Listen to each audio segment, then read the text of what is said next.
Assalamualaikum warahmatullahi wabarakatuh. Ketemu lagi dengan saya Devi Juliani, guru bidang studi Pendidikan Pancasila dan Kewarganegaraan di SMA Islam An-Nizam Medan. Nah, apa kabarnya nih semua seluruh peserta didik di Indonesia? Nah, semoga masih tetap semangat ya belajar daringnya. Oke, kita ketemu dalam bidang studi PPKN yang pastinya akan bisa menghasilkan ataupun menumbuhkan sikap nasionalisme dalam diri kita. Oke, baik, kita awali pembelajaran kita pada hari ini dengan lafaz basmalah. Bismillahirrohmanirrohim. Nah, kembali lagi pada mata pelajaran PPKN di kelas 12. Oke, nah kita masih membahas bagaimana pengaruh ilmu pengetahuan dan teknologi terhadap Negara Kesatuan Republik Indonesia. Nah, kalau di video pembelajaran sebelumnya ataupun di pekan sebelumnya, pekan lalu kita sudah membahas nih bagaimana pengaruh positif daripada hadirnya iptek dalam dunia baik itu dalam kehidupan bermasyarakat, berbangsa dan juga bernegara.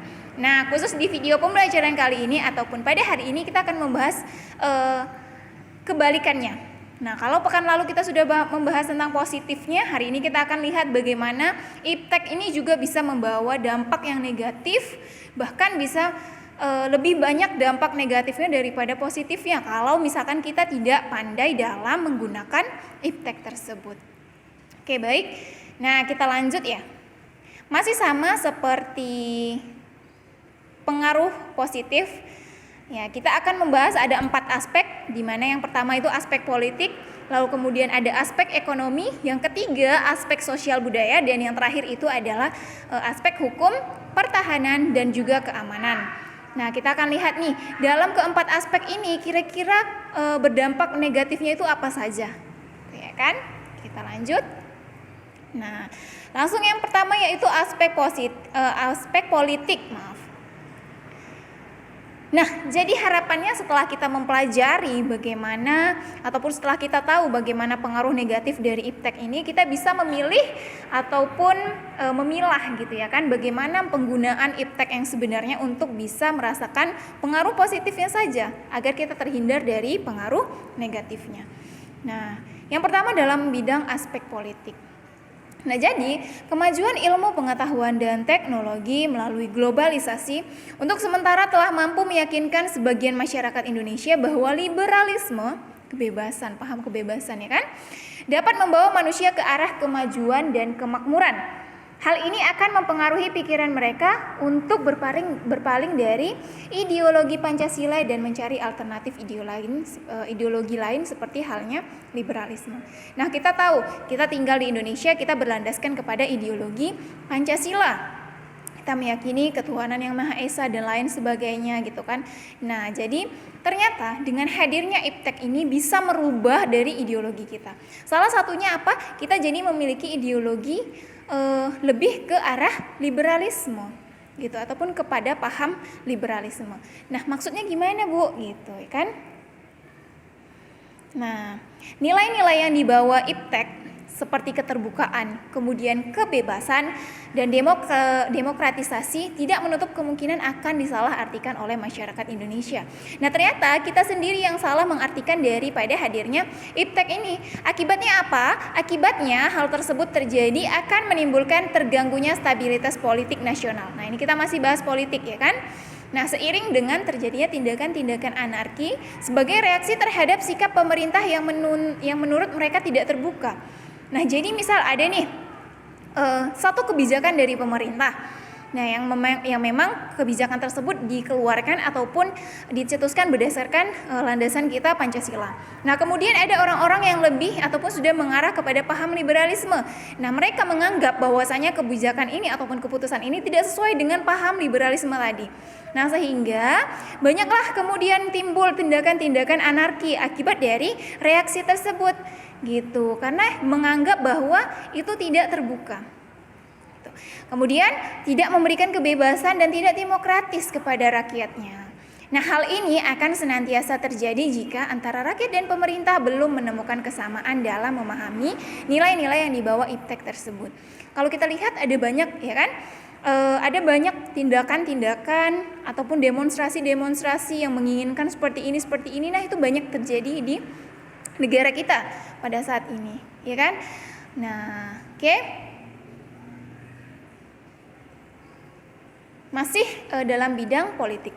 Jadi pengaruh negatif lainnya dari kemajuan iptek ini yang mesti diwaspadai adalah munculnya gerakan-gerakan radikalisme dan terorisme. Nah, para pelaku gerakan tersebut pada umumnya merupakan orang-orang yang terampil dalam memanfaatkan teknologi. Kalau misalkan dia tidak terampil, dia tidak akan bisa menjadi seorang teroris. Nah, dia harus pelajari dulu nih, ya kan, bagaimana cara merakit senjata, bagaimana cara merakit bom. Nah, terorisme itu kan seperti itu ya kan, meneror dengan bom misalnya, atau meneror dengan dia menggunakan teknologi apa. Nah, dia tidak akan mungkin bisa menggunakan teknologi tersebut untuk melakukan peneroran kalau misalkan dia tidak paham dalam bidang tersebut gitu. Jadi ternyata kemajuan iptek ini bisa mengarahkan kita kepada radikalisme, kemudian terorisme. Nah, bahkan tidak jarang di antara mereka mempunyai keterampilan dalam ini tadi merakit senjata, merakit bom dan sebagainya. Nah, sebenarnya ini bisa menjadi pengaruh positif ketika bisa merakit senjata, ya kan? Tapi senjatanya itu seharusnya digunakan kepada hal-hal yang sewajarnya atau sejalannya. Nah, tetapi di sini senjata tersebut digunakan untuk tindakan radikalisme ataupun terorisme. Nah, itu yang salah gitu ya kan? Nah, kemudian merakit bom dan lain sebagainya. Hanya sayangnya keterampilan mereka tersebut digunakan untuk mengganggu keamanan negara. Nah, sehingga stabilitas negara menjadi terancam pastinya, ya kan? Nah, contohnya ini, bagaimana kemudian iptek itu bisa merubah pola pikir kita. Nah, ya kan, bagaimana kemajuan iptek ini juga mengajarkan kita untuk bisa mendapatkan ilmu-ilmu baru. Tetapi ketika ilmu yang kita dapatkan itu kita realisasikan dalam tindakan-tindakan yang dapat mengganggu keamanan negara ataupun mengganggu keamanan orang lain, nah itu sudah masuk kepada ranah pengaruh negatif tadi. Gitu.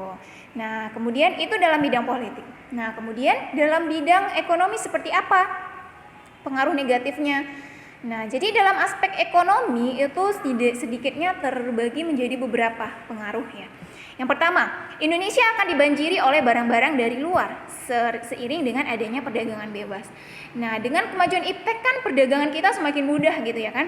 Kita bisa melakukan transaksi ke luar negeri, kita bisa dengan mudah membeli barang-barang dari luar, kemudian kita mudah masuk kepada perdagangan internasional seperti itu. Nah, dengan adanya perdagangan bebas ini yang tidak mengenal adanya batas-batas negara, karena kan dengan kemajuan iptek hari ini kita tidak lagi mengenal ada batas negara gitu ya kan. Kita bisa akses ke luar negeri itu hanya dengan gadget kita.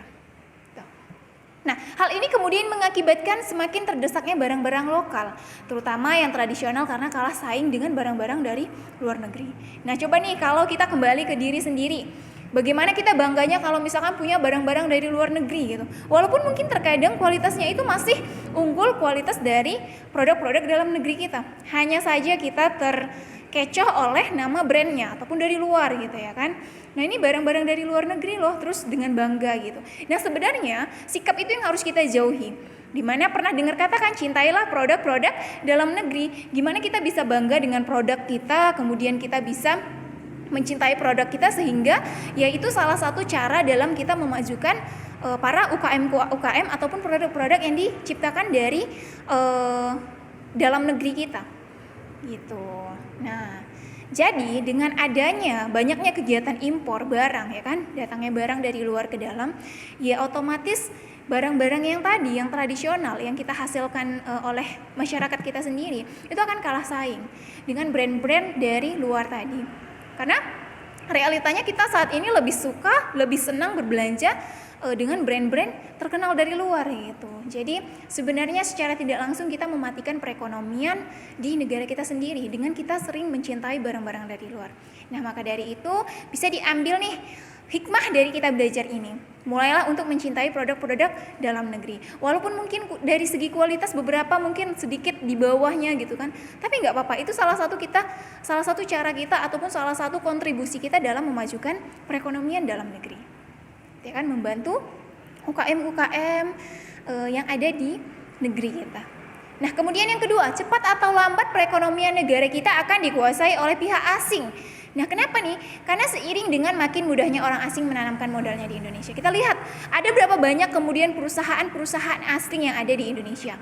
Berapa banyak orang-orang luar yang menanamkan modalnya di Indonesia.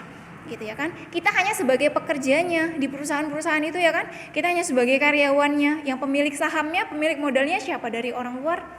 Nah, jadi begitu mudahnya mereka menanamkan modalnya di Indonesia yang pada akhirnya mereka dapat mendikte atau menekan pemerintah atau bangsa kita.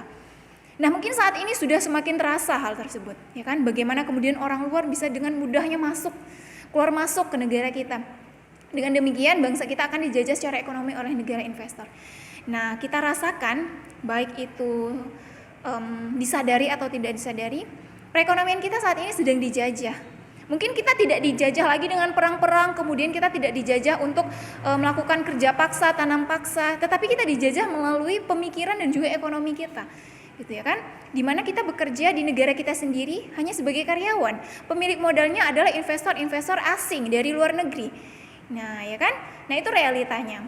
Nah, maka dari sini kita belajar bagaimana kita nanti bisa menjadi salah satu investor ataupun pemilik modal itu, sehingga untuk mengurangi jumlah dari pemilik modal asing untuk masuk ke negara kita. Gitu ya. Nah, itu yang kedua. Kemudian yang ketiga, akan timbulnya kesenjangan sosial yang tajam sebagai akibat adanya persaingan bebas. Persaingan bebas tersebut akan menimbulkan adanya pelaku ekonomi yang kalah dan yang menang. Yang menang akan dengan leluasa memonopoli pasar, sedangkan yang kalah akan menjadi penonton yang senantiasa tertindas. Bagaimana kita lihat kesenjangan sosial pada saat ini itu terlihat jelas. Apalagi di daerah-daerah perkotaan itu sangat jelas sekali terlihat kesenjangan sosialnya. Dimana ada sebuah pepatah yang mengatakan ya kan, yang kaya makin kaya, yang miskin semakin miskin. Nah, ini ternyata menjadi salah satu faktor ataupun dampak dari kemajuan iptek tersebut ketika iptek itu tidak digunakan dengan semestinya. Tuh. Nah, ini kemudian yang ketiga. Lalu yang keempat, pemerintah hanya sebagai regulator pengaturan ekonomi yang mekanismenya akan ditentukan oleh pasar. Nah, ini pengaruh negatifnya yang keempat gitu ya kan. Pemerintah hanya sebagai regulatornya aja gitu, hanya sebagai regulasi. Melakukan regulasi gitu. Nah, pengaturan ekonominya bagaimana mekanismenya itu terjadi di pasar. Kemudian yang kelima, sektor-sektor ekonomi rakyat yang diberikan subsidi semakin berkurang. Koperasi makin sulit berkembang dan penyerapan tenaga kerja dengan pola padat karya makin ditinggalkan. Nah, ternyata secara tidak langsung dampak-dampak yang hari ini kita rasakan ternyata itu ada hubungannya dengan kemajuan iptek itu sendiri ternyata. Tuh ya kan? Nah, itu kelima pengaruh negatif daripada hadirnya iptek bagi aspek ekonomi. Nah, kemudian kita masuk yang ketiga, yaitu aspek sosial budaya. Nah, ini yang lebih dekat dengan kita, ya kan? Lebih dekat dengan kita, bahkan keseharian kita, atau mungkin kita menjadi salah satunya, gitu. Yang pertama, munculnya gaya hidup konsumtif dan selalu mengonsumsi barang-barang dari luar negeri. Nah, bagaimana kemudian kita lebih suka yang instan-instan hari ini ya kan? Budaya konsumtif kita sangat tinggi. Nah, apalagi budaya konsumtif untuk produk-produk dari luar negeri seperti yang sudah kita bahas di awal tadi. Nah, itulah gaya hidup konsumtif tadi, di mana kita lebih senang berbelanja, ya kan, lebih senang bermewah-mewahan, mengumpulkan seluruh barang-barang yang sebenarnya itu tidak menjadi salah satu kebutuhan kita, hanya sekedar keinginan, ingin belanja, ya kan, hanya ingin memiliki sekali pakai sudah. Gitu. Nah, ini kemajuan iptek. Kenapa bisa menjadi sebuah gaya hidup konsumtif? Nah, yang pertama, mungkin bisa jadi dari sosial media. Kita lihat, oh ini brandnya bagus gitu ya kan, orang pakai cantik. Nah, kita juga pengen jadinya. Nah, kemudian lihat di internet gitu ya kan kita mudah nih akses kemana aja, bahkan kita lihat orang-orang di luar negeri itu mudah gitu ya kan. Nah, oh ternyata ini lagi tren gitu ya kan, berburu untuk. Nah, itu salah satu kemajuan iptek.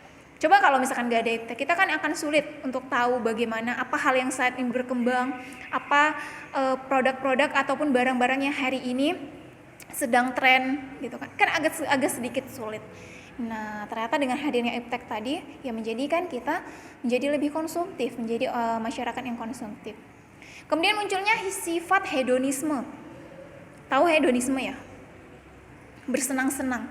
Hedonisme kenikmatan pribadi dianggap sebagai suatu nilai hidup tertinggi. Hal ini membuat manusia suka memaksakan diri untuk mencapai kepuasan dan kenikmatan pribadinya, meskipun harus melanggar norma-norma yang berlaku di masyarakat. Contohnya seperti apa? Mabuk-mabukan.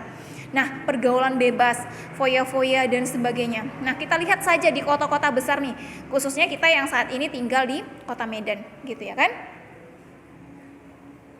Nah, bagaimana kemudian kehidupan hedon ini itu sudah mendarah daging. Kan kita lihat bagaimana kemudian diskotik itu penuh dengan para remaja yang menghabiskan kesehariannya gitu kan, menghabiskan malamnya di sana dengan ya mabuk-mabukan tadi. Nah, mabuk-mabukan itu menjadi salah satu pelanggaran norma yang ada gitu kan, norma di dalam masyarakat. Nah, tapi itu sudah mulai berkembang. Nah, dari mana gaya hedon ini? Ini adalah gaya-gaya dari orang-orang barat yang kemudian masuk ke Indonesia, kita adopsi, lalu kita ikuti dan kita terapkan. Nah, dari mana kemudian mudahnya masuk atau mudah masuknya kebudayaan tersebut, paham tersebut atau perilaku-perilaku tersebut dengan adanya iptek tadi. Kita menonton di televisi, ya kan? Kita punya gadget, kita mudah akses internet kemana aja yang kita mau. Nah, itu salah satunya, ya kan?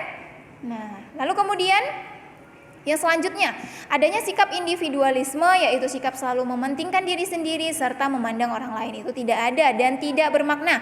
Sikap seperti ini dapat menimbulkan ketidakpedulian terhadap orang lain. Misalnya, sikap selalu menghardik pengemis, kemudian pengamen dan sebagainya. Nah, jadi karena adanya kemajuan teknologi ini kita jadi individual. Bayangin aja, sekarang kita mudah ya kan berbelanja online tanpa harus keluar, tanpa harus bertatap muka ataupun bertemu dengan penjualnya. Jadi ngapain keluar-keluar lagi belanjanya, kita di dalam aja ada kurir yang anterin, ya kan? Lalu kita mau apa gitu, tinggal mudah. Kemudian dengan adanya gadget, kita lebih sering menghabiskan waktu dengan handphone kita. Bahkan ketika kita kumpul dengan teman-teman nih satu meja, bisa jadi kan semua pegang handphone. Nah, kurang interaksi di antara kita gitu ya kan. Nah, jadi disadari atau tidak disadari, sikap individual itu mulai muncul. Aku bisa kok sendiri ngelakuinnya gitu ya kan, bisa kok hidup sendiri gitu ya kan, semua serba ada, semua serba mudah, semua serba instan. Nah, coba kalau dulu enggak kan, kita harus kalau misalkan kita mau butuh apa-apa, kita harus ya keluar berinteraksi dengan orang lain, kita membutuhkan yang lain gitu. Tapi dengan adanya kemajuan teknologi hari ini, why not gitu ya kan. Oke, yang keempat, bisa mengakibatkan kesenjangan sosial yang semakin tajam antara yang kaya dan miskin. Nah, kita lihat saja. Nah, di kota-kota besar itu biasanya ada bangunan mewah, ya kan? Tapi di sampingnya itu ada perkampungan ataupun sebuah tempat yang kumuh gitu, perkampungan kumuh ataupun perkampungan yang sangat-sangat bisa dikatakan itu jauh dari kata layak. Padahal itu berdampingan. Itu salah satu bukti dari kesenjangan sosial ini. Gitu ya kan, ya yang kaya ya dia bisa membangun apapun, membangun bangunan, membangun perusahaan, sementara di sekelilingnya itu ya tidak diperhatikan gitu ya kan.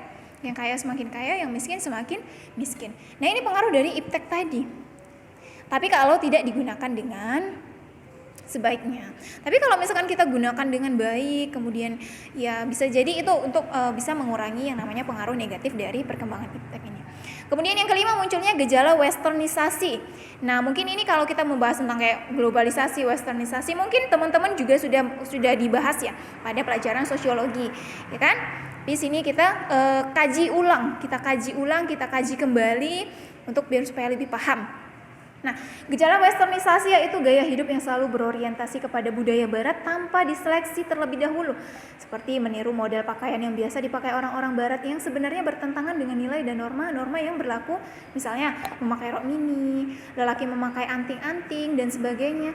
Nah, coba kalau kita lihat, kita orang-orang timur itu terkenal dengan budaya malu, tapi lambat laun sampai hari ini budaya malu itu rasanya sudah semakin terkikis. Kita lebih senang kalau misalkan ngikutin gaya kebarat-baratan. Contohnya saja di slide PPT ini sudah ada ya kan, anak pang itu bukan budaya kita, itu bukan budaya orang timur.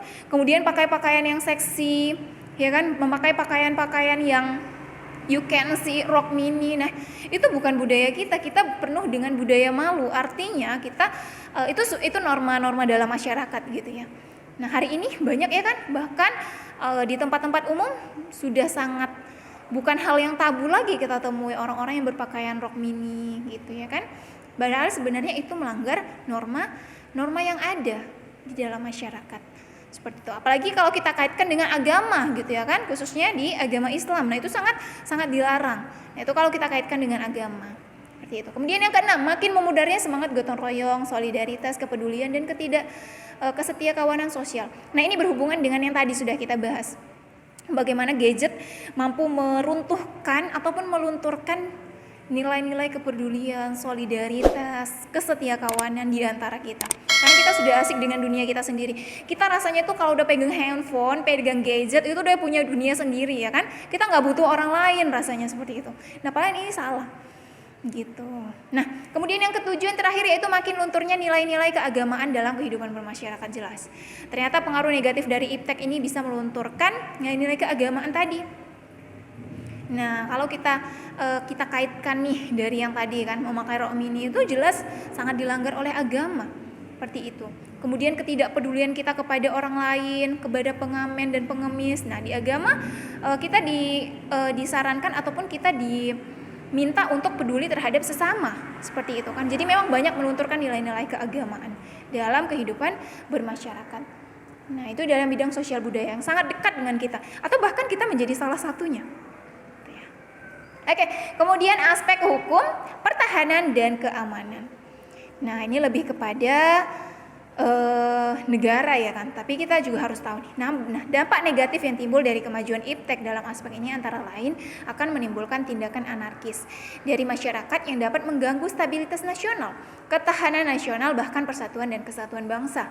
Nah, ini kalau kita kaitkan masih ada hubungannya dengan aspek politik tadi di awal, ya kan, kegiatan-kegiatan ataupun tindakan-tindakan anarkis seperti itu. Karena ini berhubungan dengan, ini judulnya salah ya, maaf, belum diganti. Jadi keamanan negara, kemudian ketertiban negara itu berkaitan seperti itu. Nah, kemudian selain itu peran masyarakat dalam menjaga keamanan, ketertiban dan kedaulatan negara semakin berkurang. Karena apa? Karena hilangnya rasa kepedulian kita tadi dengan hadirnya iptek itu tadi gitu. Kita terbuai dengan teknologi-teknologi yang kita miliki seperti itu. Nah, kalau contohnya dari aspek ini, hadirnya gerakan-gerakan atau golongan-golongan baru atau paham-paham baru atau bahkan agama tidak ya, lebih kepada paham seperti ISIS. Nah, itu bisa berkembang karena apa? Salah satunya didukung oleh kemajuan iptek. Nah, itu bisa mengganggu stabilitas nasional kita seperti itu. Oke, mungkin bisa dilihat nih videonya. Bagaimana kemudian ISIS menjadi salah satu bisa dikatakan menjadi salah satu ya nggak kedengeran ini yang dapat membahayakan keamanan di negara kita. Bersama dua rekannya yang juga asal Indonesia, Bahrun Naim dan Salim Mubarak, merupakan pemegang komando ISIS atas berbagai rencana teror di Indonesia. Kabar tewasnya Bahrum Syah dirilis juga oleh situs The Straits Times yang mengutip Al-Masdar News dan mengatakan bahwa Bahrum Syah tewas saat membawa mobil berisi bahan peledak yang akan diarahkan ke pasukan Suriah. Mobil tersebut meledak di kota Palmyra, Suriah. The Straits Times mengatakan ISIS sudah mengkonfirmasi tewasnya Bahrum Syah. Sementara itu di Indonesia, baik polisi maupun Badan Nasional Penanggulangan Terorisme masih terus berupaya mengkonfirmasi kabar tewasnya Bahrum Syah. Tim Liputan Kompas TV. Seperti itu. Masyarakat diresahkan, apalagi negara, gitu kan? Nah, contohnya itu ISIS dan masih banyak lagi yang lainnya. Masih banyak contoh yang lainnya. Tuh. Oke, baik. Ini materi kita pada video pembelajaran kali ini, yaitu berjudul pengaruh negatif dari hadirnya ilmu pengetahuan dan teknologi bagi kehidupan bermasyarakat, berbangsa dan juga bernegara. Nah, kita sudah bahas tadi ada 4 aspek politik, ekonomi, sosial budaya dan juga keamanan negara. Nah, semoga bisa mendapat ataupun mengambil hikmah dari pembelajaran kita pada hari ini dan bisa diterapkan dalam kehidupan sehari-hari. Semoga bermanfaat. Kita akhiri pembelajaran hari ini dengan lafaz hamdalah, alhamdulillahirabbil alamin. Sekian video pembelajaran kita hari ini. Sampai jumpa pada video-video pembelajaran selanjutnya. Dan jangan lupa, kalau video pembelajaran ini bermanfaat untuk kamu, silahkan di like, komen, dan juga share video ini. SMA Islam An-Nizam Medan, unggul, cerdas, islami. Wassalamualaikum warahmatullahi wabarakatuh.